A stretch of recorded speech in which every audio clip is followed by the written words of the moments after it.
भक्तों, आज हम बुधवार व्रत की कथा और बुधवार व्रत की विधि सुनेंगे।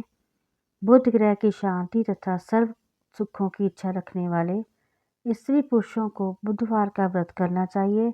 इस दिन श्वेत पुष्प, श्वेत वस्त्र, श्वेत चंदन से बुध भगवान की पूजा करनी चाहिए।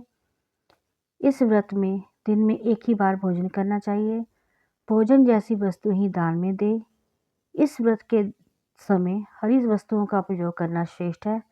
व्रत के अंत में शंकर जी की पूजा धूप दीप बेलपत्र आदि से करनी चाहिए। साथ ही बुधवार की कथा सुनकर आरती के बाद प्रसाद लेकर जाना चाहिए। बीच में नहीं उठना चाहिए।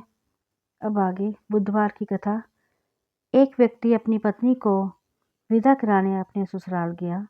कुछ दिवस रहने के पश्चात उसने सास ससुर से अपनी पत्नी को विदा करने के लिए कहा, किंतु सास ससुर और अन्य संबंधियों ने कहा कि आज बुधवार का दिन है, आज के दिन गमन नहीं करते।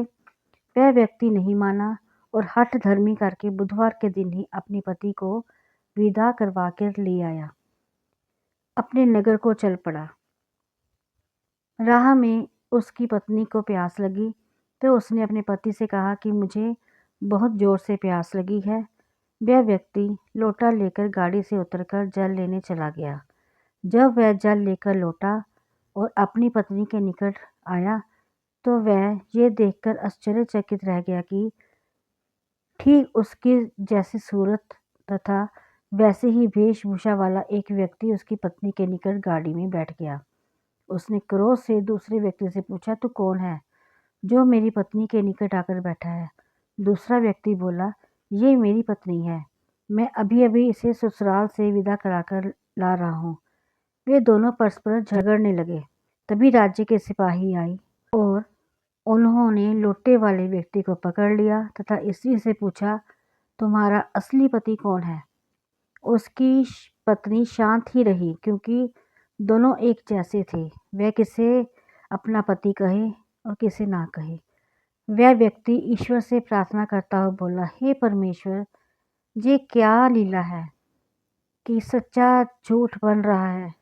तभी आकाशवाणी हुई कि मूर्ख, आज बुधवार के दिन तुझे गमन नहीं करना था, तूने किसी की बात नहीं मानी। ये सब लीला बुधदेव भगवान की है। उस व्यक्ति ने भगवान बुधदेव से प्रार्थना की और अपनी गलती के लिए क्षमा की याचना की। तब मनुष्य के रूप में भगवान बुधदेव अंतर्ध्यान हो गए। वह व्यक्ति अपनी स्त्री को लेकर आया। उसके बाद पति पत्नी बुधवार का व्रत नियम पूर्वक करने लगे। जो व्यक्ति इस कथा को श्रवण करता है, दूसरों को सुनाता है, उसको बुधवार के दिन यात्रा करने का कोई दोष नहीं लगता और सर्व प्रकार से सुखों की प्राप्ति होती है।